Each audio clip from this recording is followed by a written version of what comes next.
Hello students. In the previous video we had discussed regarding the introduction part, and I hope the topic is clear for you, that how we are going to further learn the various terms of functions, inverse functions as well as trigonometric function, and all together we are going to have inverse trigonometric functions. Now before I go for the notes what I given here, let me speak about the function definition. So regarding function definition, we know it very well. What do you mean by function? Any relation can be called as a function if every element in the domain should have a unique image, then that particular relation is called as a function from A to B. This is what we speak about the function. So regarding function, we come across with the various functions which I done it in PUC first year also. Maybe it is a mod function. Y is equal to mod x. Got it? Maybe it is y is equal to x, which you call as an identity function. Isn't it? Maybe it is a y is equal to minus x. Then we'll be having the graph like this in the third, second as well as in fourth quadrant. Followed by we may have the graph of x square plus y square is equal to radius square. So graph, I'm sure you people have done it. This is the graph, isn't it? We may have even come across with a graph like x square is equal to 4ay, and you people know the graph of this. That's a parabola facing upward, isn't it? We may have, of course, the trigonometric function, which I'm very much interested right now. That is a sine function, and I think this can be taken as a sine graph and cos graph, and accordingly. Okay, so few graphs I'm just trying to speak here, and these all types you have come across. So I was speaking about in the function only. I was speaking about what do we mean trigonometric functions. In trigonometric functions, last year we have come across with the various graphs, in which even we have come across with the sine graph also. Sine graph. So in the sine graph, we know it very well. This should be the domain part along with the x-axis, where we speak about angle, theta. Okay, where I can speak about any real number. Theta belongs to, it is any real number. So any real number, it is 0. I can go for pi by 2. I can go for pi. Normally we speak about these intervals. And finally, what about the codomain part? So the codomain is actually real number, that's the whole y-axis. But after plotting the graph, we conclude it for the range. It is -1 to +1 closed interval. After drawing the graph, so which we can do it here, it's +1. I'll go for -1. So sine 0, 0, sine 90 is, I should say it is 1. Okay, this is the graphical presentation. Sine 180 comes to 0, and I find here it is sine 270 degree. Of course, it is -1, and the graph, and accordingly the graph can be taken, and so on. So I find that the sine graph is a continuous graph. Sine function is a continuous. Somewhere recently people have come across with the continuity of a function, and you find it here practically that the sine function is a continuous graph which has the domain part all real number. Codomain is also all real number, but when I speak about the range, it is -1 to +1, between -1 to +1. So ಈ -1 to +1 ಯಾಕೆ highlight ಮಾಡ್ತಾ ಇದ್ದೇವೆ ಅಂತಂದ್ರೆ, ನೀವು ಯಾವುದೇ angle ಕೂಡ ಕೊಟ್ಟರೆ ಇಲ್ಲೇ maybe 30 degree, maybe 45 degree, maybe first quadrant, up to 90 degree, pi by 2 ಅಂದ್ರೆ 90 degree. ಫಸ್ಟ್ ಕ್ವಾಡ್ರೆಂಟ್ ಅಲ್ಲಿ, ಸೆಕೆಂಡ್ ಕ್ವಾಡ್ರೆಂಟ್ ಅಲ್ಲಿ, ಥರ್ಡ್ ಕ್ವಾಡ್ರೆಂಟ್ ಅಲ್ಲಿ ನೀವು ಯಾವುದೇ ಆಂಗಲ್ ನ ಕೊಟ್ಟರು ಕೂಡ ಲಾಸ್ಟ್ಗೆ sin theta is equal to ಯಾವುದೇ ಒಂದು ವ್ಯಾಲ್ಯೂ ಬರ್ತಾ ಇದೆಯಲ್ಲ, this value, I'm speaking about this value will be in the range of -1 to +1 ನಡಕ್ಕೆ, -1 to +1 ನಡಕ್ಕೆ ತೂಗಾಡ್ತಾ ಇರೋ ನಂಬರ್ ಸಿಗ್ತಾ ಇದೆ. Y value is between -1 to +1. So this is what we have the graph. ಈ ಪೂರ್ತಿ graph ಅನ್ನ PUC first study ಮಾಡಿದೇವಿ. ಅದನ್ನೇ ಈಗ ನಾನೇನಾದ್ರೂ 1 or 2 ಮೇಲೆ ಸ್ಟಡಿ ಮಾಡಿದ್ರೆ ಅಂದ್ರೆ 1 function, which this time you people are learning in first chapter, relations and functions. So 1 ಹೇಳ್ತದ, clearly they say that two different elements in the domain. Domain ಒಳಗೆ ಏನಾದ್ರೂ ಭಿನ್ನವಾದ ಎರಡು ಡಿಫರೆಂಟ್ ಎಲಿಮೆಂಟ್ಸ್ ಆಗಿತ್ತು ಅಂತಂದ್ರೆ ಹಾಗಿದ್ರೆ ರೇಂಜ್ ಕೋಡೊಮೈನ್ ಒಳಗೆ ಅದರ ಇಮೇಜ್ ಕೂಡ ಬೇರೆ ಬೇರೆ ಆಗಿರಬೇಕು ಅಂತ ಹೇಳ್ತದೆ, ಬೇರೆ ಬೇರೆ ಆಗಿರಬೇಕು ಅಂತ ಹೇಳ್ತದೆ. ಸೊ ಹಾಗಿದ್ರೆ coming back for this is the domain part. Domain part. So I find here 30 degree and we know the value for sine 30 degree. Sine 30 degree value, of course we know it very well, it is equal to 1 by 2. Similarly, if I'll ask you sine 150 degree, again your answer is 1 by 2 only, isn't it? So ಯಾಕೆ 150 ಮೇಲೆ ಒಮ್ಮೆ jump ಆದೆ ಅಂತಂದ್ರೆ we can make a note here, sine 30 degree ನೀವೇನಾದ್ರೂ ಈ ವ್ಯಾಲ್ಯೂನ ಇದು 1 by 2 ಆಗಿದೆ ಅಂತಂದ್ರೆ this value is 1 by 2. 30 degree 1 by 2, 90 degree it's 1. But after crossing 90 degree ಆದ್ಮೇಲೆ ನಿಮ್ಗೆ ಸಿಗ್ತಾ ಇದ್ರೆ 100 degree 110 degree and so on. Even if I'll come for 150 degree ಬಂದಾಗೂ ಕೂಡ you find the value is once again 1 by 2 only. We know it very well, sine is positive in first quadrant and second quadrant. Got it? So that means here ಎರಡು different elements na ತಗೊಂಡು ಕೂಡ I am getting the same answer here 1 by 2. It is true not only here, after completing the whole one rotation ಮುಗಿಸ್ಕೊಂಡು ಬಂದ ಮೇಲೆ again I find after 2 pi, after 360 degree, again I find one more angle for which the value is 1 by 2. Again I find the value is 1 by 2 for one more angle. So there are so many angles, maybe first quadrant and second quadrant. After one rotation again first quadrant and second quadrant, I find that for the various angles, I find the same value 1 by 2, 1 by 2, 1 by 2. That implies different elements in the domain have same image, which fails the definition of 1, 1. Okay? Graph ಅಲ್ಲಿ ಕೂಡ clear ಆಗಿ ಗೊತ್ತಾಗ್ತಾ ಇದೆ. But still if you want me to go for the Venn diagram, so ಈ ರೀತಿಯಾಗಿ when diagram ಕೂಡ ನಾವು ಹಾಕೋಬಹುದು. ಅಲ್ಲಿ ಏನಾಯ್ತು 30 ಡಿಗ್ರಿ ತಗೋಣ, 150 ಡಿಗ್ರಿ ತಗೋಣ, got it? So I should say it is 2 pi ಅಂದ್ರೆ 360 ಡಿಗ್ರಿ ಪ್ಲಸ್ 30 ಡಿಗ್ರಿ ತಗೊಂಡಾಗ ಈ ವ್ಯಾಲ್ಯೂ ಬಗ್ಗೆ ಮಾತಾಡ್ತಾ ಇದ್ದೀನಿ, which is nothing but I should say here it is 390 degree. Okay, and so on. ಇವೆಲ್ಲಾ ವ್ಯಾಲ್ಯೂಸ್ ಬೇಕಾದ್ರೆ ಚೆಕ್ ಮಾಡಿ ನೋಡಿ. I should say because you know the concept of allied angle, you know how to calculate these all values here. So still I'm in trigonometry only, and trigonometry prakar hodre sin 30 degree 1 by 2, 150 degree 1 by 2, 390 degree 1 by 2. Got it? Similarly I can speak here, I should say it is 45 degree. I can speak about 135 degree. ಇವೆಲ್ಲದಕ್ಕೂ value ಏನು ಬರ್ತದೆ ಹಾಗಿದ್ರೆ 1 by root ಒಂದು ಬರ್ತದೆ. So what's the 1 1 definition? Two different elements should have different image. ಆ condition ಇಲ್ಲಿ fail ಮಾಡ್ತಾ ಇದೆ. So let me say sine function is continuous graph. Got it? Domain ಗೊತ್ತಿದೆ, it's all real number. ಕೋಡೊಮೈನ್ ಗೊತ್ತಿದೆ. But ಪ್ರಶ್ನೆ ಬಂದಿರೋದು 1 1 ಅಂತ ಬಂದಾಗ I should say that the sine graph is not 1 1 function. The sine graph is not 1 1 function. Now what about onto? So when I discuss regarding the on to definition ತುಂಬಾ ಈಸಿಯಾಗಿ ಆ first chapter ಕಲ್ತಿದ್ದೀರಾ. Onto ಒಳಗೆ ತುಂಬಾ simple ಆಗಿ ಹೇಳಬೇಕು ಅಂತಂದ್ರೆ codomain should be equal to range ಅಂತ ಹೇಳ್ಬಿಡ್ತೇವೆ ನಾವು. ಅಂದ್ರೆ ಕೋಡೊಮೈನೇ ಏನಾದ್ರೂ ಕೋಡೊಮೈನ್ ಒಳಗಿರುವಂತ ಪ್ರತಿಯೊಂದು ಎಲಿಮೆಂಟು ಕೂಡ ಇಮೇಜ್ ಆಗಿ ಆಕ್ಟ್ ಆದ್ರೆ, ಇಮೇಜ್ ಆಗಿ ಕನ್ವರ್ಟ್ ಆಗಿದ್ರೆ, ಗಾಟ್, ಅವಾಗ ಆ ಫಂಕ್ಷನ್ ಆನ್ ಟು ಅಂತ ಕರಿತಾ ಇದ್ದೀನಿ. ಇಲ್ಲಿ ಕ್ಲಿಯರ್ ಆಗಿ ಗೊತ್ತಾಗ್ತಾ ಇದೆ ಕೋಡೊಮೈನ್ ಪೂರ್ತಿ ರಿಯಲ್ ನಂಬರ್ ಇದೆ ನೋಡಿ.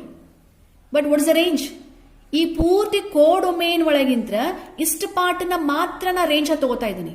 That's -1 to +1 closed interval. So I should say that range is subset of codomain. What I was speaking here, range is subset of codomain. So ಈ ರೀತಿಯಾಗಿ ಏನಾದ್ರು ಕಂಡೀಷನ್ ಬಂದ್ರೆ ಇದು ಆನ್ ಟು ಡೆಫಿನಿಷನ್ ನ fail ಮಾಡ್ತಾ ಇದೆ. ಆನ್ ಟು ಡೆಫಿನಿಷನ್ ನ fail ಮಾಡ್ತಾ ಇದೆ. ಹಾಗಿದ್ರೆ ಸೈನ್ ಗ್ರಾಫ್ ಅನ್ನ ಸ್ಟಡಿ ಮಾಡಿದಾಗ ಆ ಸೈನ್ ಅನ್ನೋ ಗ್ರಾಫ್ ನ ಟ್ರಿಗ್ನೋಮೆಟ್ರಿ ಒಳಗೆ sine graph neither it is 1 1 nor it is on to.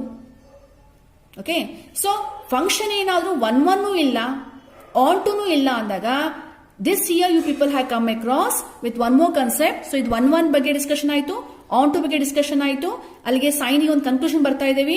1 ಇಲ್ಲ, ಆನ್ ಟುನೂ ಇಲ್ಲ. So I think the chapter is close now.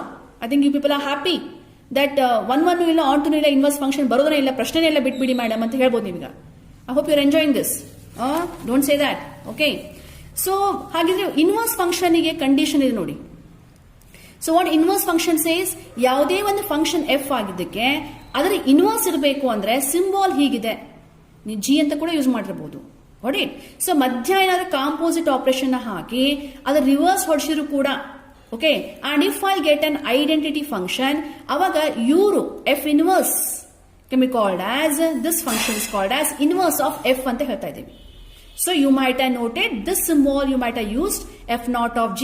So in or option ಅಂತ ಹೇಳ್ತಾ ಇದ್ದೀನಿ ನಾನು ಇಲ್ಲೇ, is a definition of inverse function. So where I say f naught of g ಅಥವಾ g naught of f, I want an identity function. Got it? Identity function ಇಲ್ಲಿ x variable depending upon the domain and y variable also depending upon the domain which you are applying the composite operation here. So definition ಪ್ರಕಾರ move ಆಗಬೇಕದು. So ಹೀಗಿದ್ದಾಗ g is nothing but I should say it is f inverse. ಇವ್ರು inverse ಆಗ್ತಾರೆ. ಹಾಗೆ ಎಲ್ಲಾ ಫಂಕ್ಷನ್ಗೂ inverse ಆಗುತ್ತಾ? ಇಲ್ಲ. ಎಲ್ಲಾ ಫಂಕ್ಷನಿಗೂ ಇನ್ವರ್ಸ್ ಇರಲೇಬೇಕು ಅಂತ ಕಂಡೀಷನ್ ಇಲ್ಲ. ಸೊ ಕಂಡೀಷನ್ ಅಂದ್ರೆ ಒಂದು ಫಂಕ್ಷನಿಗೆ ಏನಾದ್ರೂ ಇನ್ವರ್ಸ್ ಇರಬೇಕು ಅಂದ್ರೆ, ಎಕ್ಸಿಸ್ಟ್ ಆಗಬೇಕು ಅಂದ್ರೆ ಈ ಫಂಕ್ಷನ್ಗೆ ತಂದೆ ಒಂದು ಎಲಿಜಿಬಿಲಿಟಿ ಇರಬೇಕು. And eligibility itself you have put as a condition. ಈ ಫಂಕ್ಷನ್ ಏನಾದ್ರೂ 1 ಆಗಿದ್ದು ಹಾಗೆ ಆನ್ ಟು ಆಗಿದ್ರೆ, I mean both together I can speak about bijective function. It is bijective function. So ಈ ಫಂಕ್ಷನ್ ಏನಾದ್ರೂ ಬೈಜೆಕ್ಟಿವ್ ಫಂಕ್ಷನ್ ಆಗಿದ್ರೆ ಮಾತ್ರ ಇವರಿದ್ದಾರೆ ಅಂತ ಹೇಳ್ತೇವೆ. That is f inverse exist ಅಂತ ಹೇಳ್ತಾ ಇದೀವಿ. ಸೊ ಯಾರವ್ರ ಎಫ್ ಇನ್ವರ್ಸ್, ಹೇಗಿದೆ ಅವ್ರ ಬಗ್ಗೆ, ಏನ್ ಆಕಾರ, ಏನು ಅವ್ರ ಪಿಕ್ಚರ್ ಹೇಗಿದೆ ಅಂತಂದಾಗ ದೆನ್ ವಿ ಸೇ ದ್ಯಾಟ್ ಇದ್ರೆ ಮಾತ್ರ ಅವ್ರು ಇದಾರೆ ಅಂತ ಗೊತ್ತಾದ್ಮೇಲೆ ಅವ್ರ ಬಗ್ಗೆ ಅಡ್ರೆಸ್ ಕೊಡ್ತಾ ಇದ್ದೀವಿ. ಇಫ್ ಇಟ್ ಈಸ್ ಅಂತಂದಾಗ ಅವಾಗ ನಾವು ಹೇಳ್ತೀವಿ if f is a function from A to B, then f inverse ಏನಾಗುತ್ತೆ, ರಿವರ್ಸ್ ಹೊಡೆಯುತ್ತೆ. ದಟ್ ಈಸ್ ಇಲ್ಲಿರುವಂತ ಡೊಮೇನ್, ಇಲ್ಲಿರುವಂತ codomain, or even I can speak about range because it's already onto. That's why codomain ಅಂದ್ರೂ ಅಡ್ಡಿ ಇಲ್ಲ, range ಅಂದ್ರೂ ಅಡ್ಡಿ ಇಲ್ಲ, it's already onto. So ಇಲ್ಲಿರುವಂತ ಡೊಮೇನ್, ಇಲ್ಲಿರುವಂತ ಕೋಡೊಮೇನ್, ಓಕೆ, ಅದೇ ರಿವರ್ಸ್ ಹೊಡೆಯುತ್ತೆ. That is f inverse will be a function from B to A ಅಂತ ಹೇಳ್ತೀನಿ ನಾನು. ಕರೆಕ್ಟ್? ಸೊ ಇದು ಇನ್ವರ್ಸ್ ಫಂಕ್ಷನ್ ಇನ ಡೊಮೇನ್ ಮತ್ತು ಕೋಡೊಮೇನ್ ಆಗುತ್ತೆ. ಇದ್ರೆ ಮಾತ್ರ. ಇದು ಇರಬೇಕು ಅಂತಂದ್ರೆ first we have to check it out whether f itself is bijective ಅನ್ನೋ. Got it? ಸೊ ಇಷ್ಟನ್ನ ಇನ್ವರ್ಸ್ ಫಂಕ್ಷನ್ ಬಗ್ಗೆ ತಿಳ್ಕೊಂಡಾಗ ಈಗ ಬರೋಣ ಸೈನ್ ಬಗ್ಗೆ. So sine already sine function already it is neither 1 nor it is on 2. So ಅದೇ ಬಹುಶಃ enjoy ಮಾಡ್ತಾ ಇದ್ರೆ ಅಂತ ಹೇಳ್ತಾ ಇದ್ದೆ ನಾನು. ಸೊ ಇದು ಎರಡೂ ಇಲ್ಲ ಅಂತಂದಾಗ ಇನ್ವರ್ಸ್ ಫಂಕ್ಷನ್ ಪ್ರಶ್ನೆ ಇಲ್ಲ, ಬಿಟ್ಬಿಡೋಣ, ಚಾಪ್ಟರ್ ಕ್ಲೋಸ್ ಅಂತ ಹೇಳೋಂಗಿಲ್ಲ. What we have done here? So ಆ ಇನ್ವರ್ಸ್ ಫಂಕ್ಷನ್ ಅಲ್ಲಿ ನಾವು because we know it is neither 1 because we know it is neither on 2, ಈ ಪೂರ್ತಿ ಫಂಕ್ಷನ್ ಇನ್ ಗ್ರಾಫ್ ಅನ್ನ ಅನಲೈಸ್ ಮಾಡಿದಾಗ okay, this is the graph what we expect here. Please ignore if the graph is not in symmetric order. Okay. So, ಹೀಗಿದ್ದಾಗ let me speak about ಪೂರ್ತಿ interval ತಗೊಳ್ದೆ. If I speak about ಇದೇ sine function ಅಲ್ಲಿ I am restricting the domain. ನಾನು domain ಅನ್ನ cut ಹಾಕ್ತಾ ಇದ್ದೀನಿ. So, I would like to study the domain part that is between -π/2 to +π/2 close interval ಮಾತ್ರ study ಮಾಡ್ತಾ ಇದ್ದೀನಿ. ಯಾವುದು -π/2 +π/2 ಅಂತಂದ್ರೆ this I'll call it as -π/2, this I'll call it as π/2. Okay, this is the picture, this is the part, this is the part. So between this interval only. And what about codomain ಅಂತಂದ್ರೆ codomain ಅನ್ನು ನಾನು -1 to +1 ಗೆ restrict ಮಾಡ್ತಾ ಇದ್ದೀನಿ. That means I am studying sine function not in its natural position, how it has been defined, not in that way. I am putting a restriction for the domain, I am putting a restriction or I am modifying the codomain as -1 to +1, which is nothing but the range only.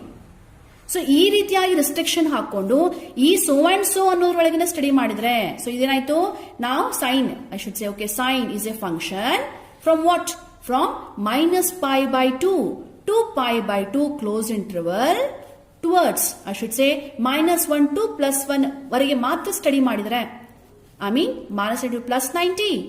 It is of course plus 1 to minus 1. ಇದ್ರ ಮಧ್ಯನೇ ಇಷ್ಟರೊಳಗೇನೆ ಇಷ್ಟನ್ನೇ picture ತಗೊಳ್ಳಿ.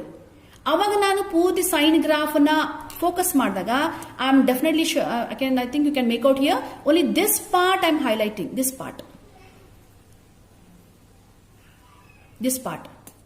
So this part, of course, I should say it is now every element, domain, two different element have the same, two different element have different images. ಈ ಎಲಿಮೆಂಟಿಗೆ ಇದು image ಆದ್ರೆ ಈ ಎಲಿಮೆಂಟಿಗೆ ಈ image ಆದ್ರೆ ಯಾವುದೇ ಕಾರಣಕ್ಕೂ ಈ ಇಮೇಜ್ ಇನ್ನೊಂದು ಡೊಮೇನಿನ ಇಮೇಜ್ ಆಗಿಲ್ಲ ನೋಡಿ. So different elements in the domain have different images ನಾವು. ಅಲ್ಲಿಗೇನಾಯ್ತು 1-1 ಕಂಡೀಷನ್ ನ ಫುಲ್ಫಿಲ್ ಮಾಡ್ತಾ ಇದೆ. ಅಂದ್ರೆ ಫೋರ್ಸೆಬಲಿ ನಾವು ಇದನ್ನ 1-1 ಮಾಡಿಸ್ತಾ ಇದ್ದೇವೆ. ರೈಟ್, ಇನ್ ಸಿಂಪಲ್ ವರ್ಡ್ಸ್ ನಿಮ್ ಲ್ಯಾಂಗ್ವೇಜ್ ಹೇಳಬೇಕು ಅಂದ್ರೆ. ವಾಟ್ ಅಬೌಟ್ ಆನ್ ಟು ಅಂತಂದ್ರೆ ಕ್ಲಿಯರ್ಲಿ ಕೋಡೊಮೇನ್ ಏನ್ ಮಾಡಿದೀನಿ ಇಲ್ಲಿ ರೇಂಜ್ಗೆ ತಗೊಂಡ್ಬಿಟ್ಟಿದ್ದೀನಿ. -1 to +1 ಆಯ್ತು. ಅಲ್ಲಿಗೆ ನಾ ಕೋಡೊಮೇನ್ ಡಿಫೈನ್ ಮಾಡ್ಬಿಟ್ರೆ ಇಟ್ಸ್ ಈಕ್ವಲ್ ಟು ರೇಂಜ್ ಅಂತ ಆಗ್ತಾ ಇದೆ. ಹಾಗಿದ್ರೆ ಇಷ್ಟು ಪಿಕ್ಚರ್ ನ ಮಾತ್ರ ತಗೊಂಡ್ರೆ ಎಲ್ಲ ಇಂಟರ್ವಲ್ಸ್ ಬೇಡ, ಓನ್ಲಿ ಬಿಟ್ವೀನ್ ದಿಸ್ ಇಷ್ಟನ್ನೇ ತಗೊಂಡ್ರೆ this I can say that ಇಷ್ಟೇ ಫಂಕ್ಷನ್ ಕನ್ಸಿಡರ್ ಮಾಡಿದ್ರೆ ನಾವು this is bijective function. Now this is bijective function. Now I can say that ಹೌದು ಹೀಗಿದ್ದಾಗ sin inverse x ಓಕೆ ಈಗ ಇನ್ವರ್ಸ್ ಫಂಕ್ಷನ್ ಉಳಿತಾ ಇದೆ ಎಕ್ಸಿಸ್ಟ್ ಆಗ್ತಾ ಇದೆ ಅಂತ ಹೇಳ್ತಾ ಇದ್ದೀನಿ. So provide for this if I'll say with the relation I can say sin theta is equal to x ಉಳಿತಾ ಇದೆ. ಥೀಟಾ ಏನು ಅಂದ್ರೆ ಹೀಗಿದೆ, x ಏನು ಅಂತ ಅನ್ಕೊಂಡಾಗ ಹೀಗಿದೆ ಅಂದಾಗ ಡೆಫಿನೆಟ್ಲಿ ಏನ್ ಮಾತಾಡ್ಬೋದು ಈಗ sin inverse x is also A function ಉಲ್ಟಾ ಹೊಡೆಯುತ್ತೆ. ಇದೇನಾಗುತ್ತೆ -1 to +1 towards, I should say it is a -π/2 to +π/2. It is a closed interval such that I should say sin inverse x is equal to theta. ಇದು domain ಕೋಡೊಮೇನ್ ಬಗ್ಗೆ inverse ಉಳ್ಕೊಂಡ್ರೆ domain ಕೋಡೊಮೇನ್ ಹಾಗೆ relation ಕೂಡ ಹೇಳ್ತಾ ಇದ್ದೀನಿ. sin inverse x to theta ಇರ್ನೇ reverse ಹೊಡಿಸ್ತಾ ಇದ್ದೀನಿ ನೋಡಿ. So only in this. So again the question you may ask here, that is madam ಇಷ್ಟನ್ನೇ ತಗೊಂಡ್ರಲ್ಲ, only this part you consider. Can I consider this part also? Here also I find the same interval. I mean the same condition is different elements have different images. Definitely my dear, ee interval alli kuda if we consider this interval ishtanne consider madidre kuda this part if you consider it's once again a bijective. Again this part if you consider it's once again a bijective. So in the various intervals ee part na consider madidre again it is bijective. I mean 1 and on 2. So various intervals. Okay, I find that the sine function will act as a bijective function provided if I restrict the domain part as well as if I speak about the codomain itself as a range of the sine function. Okay, but out of all the various intervals, okay, I think the graph, I hope you can make out the graph. It was an explanation done for you. So, but for the notes purpose,